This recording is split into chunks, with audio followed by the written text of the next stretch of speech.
পাশের বাড়ির বৌদির জামাই বোকা। একদিন বৌদি আমায় ডেকে নিয়ে বলল, তোর দুলাভাই একটা বোকা। আমার কষ্ট অভাব দূর করতে পারে না। আমি বৌদির কথা শুনে অবাক হয়ে যাই। একদিন বৌদি আমার সাথে যা করেছিল তা শুনলে তোমাদের চোখ কপালে উঠে যাবে। আমি তখন ছোট, ক্লাস 7-এ পড়ি।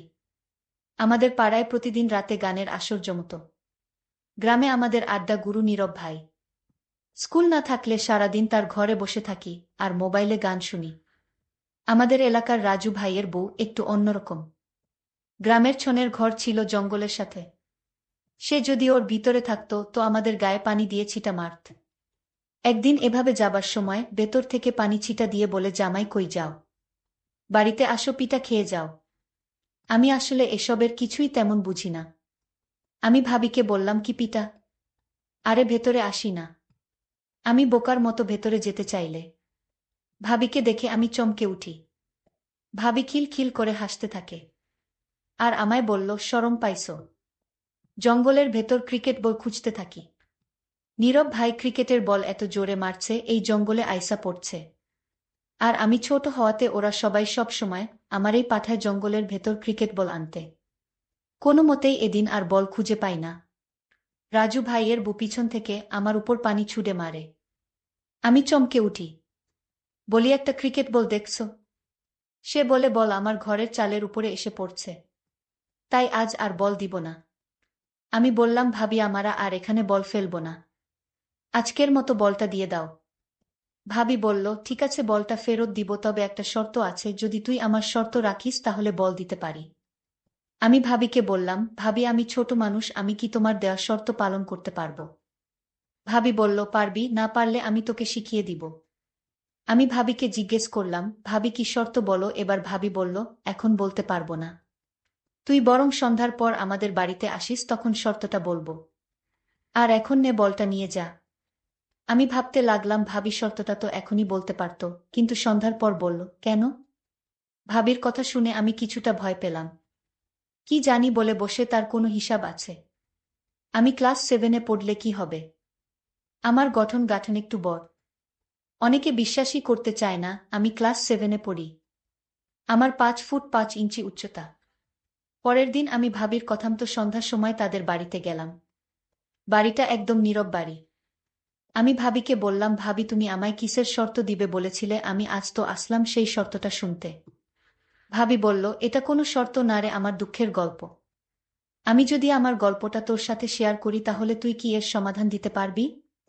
আমি বললাম, ভাবি আমি মানুষটা ছোট হতে পারি, কিন্তু আমার বিষয়ে তুমি জান না, আমি ছোট হলেও কোনো কাজে এ পর্যন্ত ব্যর্থ হয়নি।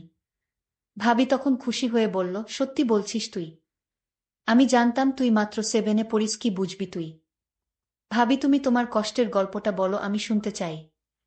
আর যদি আমি গল্পটা শুনে তোমার সমস্যার সমাধান করে দিতে পারি তাহলে আমি জানি তুমি আমায় কোনোদিন ভুলতে পারবা না। এতটুকু বাচ্চা ছেলের সাহস দেখে আমি অবাক হয়ে গেলাম। এই বাচ্চা ছেলে আমাকে যেভাবে উৎসাহিত করেছে, আমি তার কথা শুনে অনেক খুশি হলাম। আর মনে মনে ভাবলাম আমি ওকে দিয়েই সব দূর করব। ওকে দিয়ে আমার সমস্যার সমাধান করিয়ে নিব। আমি ভাবিকে বললাম, ভাবি তুমি কি ভাবছো এমন করে? তোমার কষ্টের গল্পটা বলো, আমি শুনি। ভাবি তখন বলল, ঠিক আছে তাহলে শোন। তোর দুলাভাই একটা বোকা। আমার কোনো কথা সে রাখে না। সে আমার সাথে পারে না। প্রতিদিন রাতে ঘরে এসে ভাত খেয়ে মরার মতো ঘুমিয়ে পড়ে।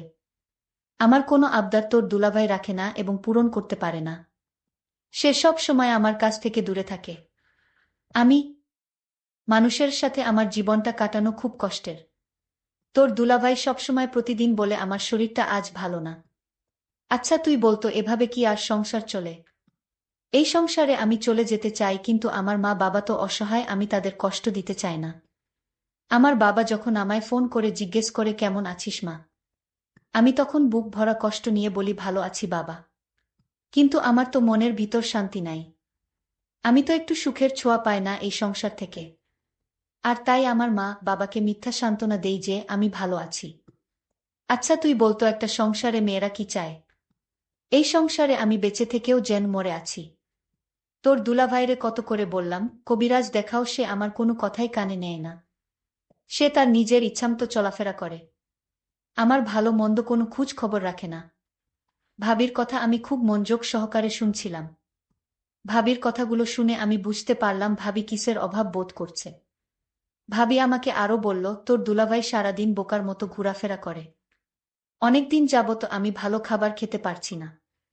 ভাবির এই কথাটা শুনে আমার খুব কষ্ট হলো। ভাবি দেখতে অনেক সুন্দরী। এরকম বোকা একটা জামাই ভাবির কপালে জুটল। যাই হোক, আমি ভাবির সমস্ত কথা শুনে বুঝতে পারলাম ভাবি এই সংসারে সুখে নেই, বরং সুখের অভিনয় করে যাচ্ছে তার মা বাবাকে খুশি করার জন্য। আমি ভাবিকে বললাম, ভাবি তুমি কোনো চিন্তা করো না, আমি তোমার সকল সমস্যার সমাধান করে ফেলব। তুমি আমার প্রতি আস্থা রাখো। ভাবি আমার কথা শুনে বলল, তুই ছোট মানুষ, তুই কি বুঝবি আমার কষ্ট। তাও তোকে বললাম, কারণ আমি এমন কপাল নিয়ে জন্ম নিলাম। আমার কষ্টের কথা কাউকে বলতে পারিনি। আজ তোকে বললাম। আমি বললাম, ভাবি তুমি যখন আমার কাছে তোমার কষ্টের কথা বলেছ, আমি পারি আর না পারি চেষ্টা তো করে দেখতে পারি। ভাবি খুশি হয়ে বলল, তোর আর কিছু করা লাগবে না। তোর মুখের কথা শুনেই আমার মনটা শান্ত হয়ে গেল। আমিও ভাবির কথা শুনে আমি ভাবিকে বললাম, ভাবি তুমি কোনো চিন্তা করো না, আমি তোমার সুখের ব্যবস্থা করছি। তুমি শুধু আমার কথা রেখো, যখন যা বলবো তখন তোমার তাই করতে হবে। আমি ভাবিকে বললাম, ভাবি তুমি একটু অপেক্ষা করো, আমি আমার বাড়ি থেকে আসছি। আমি তাড়াতাড়ি বাড়িতে এসে আমার বাবার পকেট থেকে কিছু টাকা নিয়ে বাজারে গেলাম। আমি মনে মনে চিন্তা করলাম, ভাবিকে আজ আমি দেখিয়ে ছাড়বো আমাকে বলে আমি বাচ্চা মানুষ। হায় রে ভাবি, তুমি আমার সম্পর্কে জানো না, তুমি আজই বুঝতে পারবে আমি বাচ্চা নাকি কিশোর। আমি বাবার পকেট থেকে টাকা নিয়ে বাজারে গেলাম। বাজারে গিয়ে 1 কেজি গরুর মাংস কিনলাম। আলু, পেঁয়াজ, রসুন, ভাবির জন্য সাবান, ফেস ওয়াশ, মুখের ক্রিম, হাতের ছুরি ইত্যাদি কিনে ভাবির বাসায় নিয়ে গেলাম। ভাবি আমার হাতে বাজার দেখে অবাক হয়ে গেলা। আমি ভাবিকে বললাম, ভাবি চিন্তা করো না, তুমি এখানে বসো, দেখো তোমার জন্য কত কি এনেছি। আমি ভাবিকে যখন সকল সামগ্রী দেখালাম, ভাবি তখন বলল, তুই বাচ্চা মানুষ, এত টাকা কোথায় পেলি। আমি বললাম, ভাবি আমি এই টাকা জমিয়ে রেখেছিলাম, আমার কাছে আরো অনেক টাকা আছে ভাবি। ভাবি তখন বলল, এসব আমি নিতে পারবো না। তোর দুলাভাই জানলে আমি কি জবাব দিব, একবার ভেবে দেখেছিস। ভাবিক বললাম, তুমি বলবে বাবার একটা গরু ছিল, সেটা বিক্রি করে কিছু টাকা আমাকে খরচ করার জন্য দিল। তোর মাথায় তো দারুণ বুদ্ধি, কিন্তু আমার জন্য তুই এত কিছু করবে কেন। আমি তোর কি হই। আরে ভাবি, একটা গান আছে না, মানুষ মানুষের জন্য। আমিও মানুষ, তুমিও মানুষ, শুধু এইটুকু জেনে রাখো। আর তাছাড়া আমার তো আর বড় ভাই নেই, আমার কোনো ভাবিও নেই। যদি আজ আমার একটা ভাবি থাকতো, আর সেই ভাবি যদি তোমার মতো কষ্টে থাকতো, তাহলে আমি কি তাকে ফেলে দিতাম। আমি তাকে হেল্প করতাম না। ভাবি তখন বলল, আসলে সত্যি তোর অনেক মেধা আছে, তুই ছোট হলে কি হবে, তোকে আল্লাহ অনেক জ্ঞান বুদ্ধি দিয়েছে, তুই ভবিষ্যতে অনেক বড় হবি। আমি ভাবিকে বললাম, ভাবি এবার কথা বাদ দিয়ে রান্না করো। আজ তুমি গরুর মাংস দিয়ে ভাত খাবে, আমিও তোমার সাথে খাবো, অনেক ভালো লাগবে। বলতেই ভুলে গিয়েছিলাম, যাকে আমি বাচ্চা বলে ডাকি, তার নাম সজীব, তার মা বাবা। ভালো লাগবে। বলতেই ভুলে গিয়েছিলাম, যাকে আমি বাচ্চা বলে ডাকি, তার নাম সজীব, তার মা বাবা আছে। তাদের একটা মাত্র সন্তান, সে হচ্ছে সজীব। আর একমাত্র সন্তান বলে সজীবকে তার বাবা মা অনেক স্নেহ করে, যখন যা চায় তাই দেয়। আমি সজীবকে বললাম, সজীব তুই বস, আমি রান্না করি। সজীব তখন বলল, ভাবি আমি তোমার সাথে রান্নায় হেল্প করি। আমি বললাম, ঠিক আছে কর। আমি আর সজীব মিলে রান্না শেষ করে ঘরে নিয়ে যখন খেতে বসবো, ঠিক তখনই আমার বোকা জামাই বাড়িতে হাজির। সজীব আমার স্বামীকে ভয় পেয়ে সে কাঠের তলে লুকিয়ে পড়ল। আমার হাবলা স্বামী আমায় জিজ্ঞেস করল, কিরে সোনিয়া, আজ ঘরে মাংসের ঘ্রাণ পাচ্ছি কেন, মাংসের ঘ্রাণ কোথায় থেকে আসছে। আমি তখন আমার বোকা স্বামীকে বললাম, আমার বাবা এসেছিল আজ দুপুরে, আমার জন্য অনেক কিছু নিয়ে আসছে।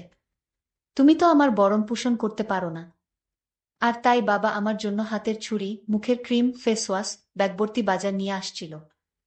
আমার স্বামী এই কথা শুনে বলল, আমার সুর আব্বার এত দরদ হয়েছে আমাদের প্রতি, হঠাৎ এই দরদ কেন। যাই হোক, অনেকদিন পর ঘরে মাংস রান্না হলো, দাও পেট ভরে ভাত খাই। আমি মনে মনে বললাম, শুধু খেতেই জানো, ঠিকমতো দিতে জানো না। এইদিকে সজীব কাঠের নিচে শুয়ে ঘুমিয়ে পড়ল। আমি আমার স্বামীর জন্য ভাত আর মাংস নিয়ে তার কাছে গেলাম, তাকে খেতে দিলাম। সে শুধু মন ভরে ভাত খাচ্ছে। আর একটা বার জিজ্ঞেস করল না, তুমি খাবে না, আমার সাথে তুমিও খাও না। সে তো এই কথাটা বলতে পারত, কিন্তু তার মাথায় এতখানি বুদ্ধিও নেই। শুধু নিজের বুঝটাই বুঝে। আমার কষ্টটা একবারও জানতে চায়নি। যাই হোক, সে খেয়ে ধেয়ে বিছানায় শুয়ে নাক ডেকে ঘুমাচ্ছিল। আমি তখন কাঠের নিচে সজীবকে বললাম, সজীব আয়, সজীব তোর দুলাভাই ঘুমিয়ে গেছে। দেখি সজীব ঘুমিয়ে পড়েছে। আমি তাকে হুঁশ করার জন্য একটু পানি ছিটা দিলাম। তখন সে লাফ দিয়ে উঠে পড়ে। আমি তাড়াতাড়ি কাঠের তল থেকে বের হয়ে বাহিরে চলে আসলাম। আর ভাবিকে বললাম, ভাবি আমি আজ চলে যাই, বাবা মা আমার জন্য চিন্তা করছে। কাল আসব। আর ভাবি তুমি আমায় একটা কথা দাও। কি কথা? তুমি রাতে পেট ভরে মাংস দিয়ে ভাত খেও। আমার কথা না রাখলে আমি আর কোনোদিন তোমার বাড়িতে আসব না। ঠিক আছে, আমি সত্যি খেয়ে নিব, এখন তুই বাড়িতে যা। আমি বাড়িতে চলে আসলাম। রাতে শুয়ে শুয়ে শুধু ভাবির কথা চিন্তা করতে লাগলাম। আমার সারারাত অস্থির অস্থির লাগছিল। আমি কিছুতেই এই রাতটা ঘুমাতে পারলাম না। আমি সিদ্ধান্ত নিলাম, যে করে হোক ভাবির সমস্ত কষ্ট দূর করতে হবে। আর দুলাভাই যা পারে না তা আমি করে দেখাব। ভাবির কোনো সন্তান নাই। বিয়ে হয়েছে 5 বছর হয়েছে, তাও তাদের কোনো সন্তান হয়নি। আমি সিদ্ধান্ত নিলাম ভাবিকে এই নরকে আর রাখব না। আমি তাকে সমস্ত সমস্যার সমাধান করব। পরের দিন দুলাভাই গঞ্জে চলে গেল। আজ মনে হয় রাতে ফিরতে পারবে না। ফিরতে ফিরতে কাল সকাল নাগাদ হবে। আমি তাড়াতাড়ি ভাবির বাড়িতে গেলাম, গিয়ে দেখি ভাবি শুয়ে আছে। আমি ভাবিকে ডাক দিলাম, ভাবি এই অবেলা শুয়ে আছো কেন? শরীর খারাপ নাকি? ভাবি বলল, আমার কোমরটায় প্রচুর ব্যথা হচ্ছে। আমার স্বামী এ পর্যন্ত আমায় কোনো ওষুধ কিনে দেন নাই। আমি ভাবিকে বললাম, ভাবি আমি তোমার জন্য ব্যথার ওষুধ নিয়ে আসি। ভাবি বলল, না লাগবে না। আমি ভাবিকে বললাম, ভাবি ট্যাবলেট না খেলে তো ব্যথা সারবে না ভাবি। সজীব ভাই আমার, আজ আমি অসহায়, আমার পাশে কেউ নেই। আজকের কোমর ব্যথায় মনে হয় আমি মরে যাব। এই জন্যই তো বললাম ঔষধ নিয়ে আসি। ভাবি বলল, ঔষধ লাগবে না। তুই কোমরটা একটু মালিশ করে দে, তাহলেই ব্যথাটা কমে যাবে। আমি ভাবির এমন কথা শুনে আমার কেমন জানি লাগছিল। আমি বললাম, ভাবি আমি পারবো না মালিশ করতে, আমি বরং ডাক্তার নিয়ে আসি। ভাবি তখন আমায় বলল, আরে বোকা ছেলে, এই ব্যথা মালিশ ছাড়া কমবে না। তুই অয়তা ডাক্তার নিয়ে শুধু খরচ বাড়াবি। তুই একটু মালিশ করে দিলেই ব্যথাটা কমে যাবে। আমি ভাবির ব্যথার কষ্ট দেখে আমি মালিশ করে দিলাম। 5 মিনিট পর ভাবি ব্যথা কমে যাওয়ায় ঘুমিয়ে গেল। আর আমার মনের আশা করে নিলাম। আর ভাবিও এটাই চেয়েছিল। আমি ছোট হলেও তা বুঝতে পারি।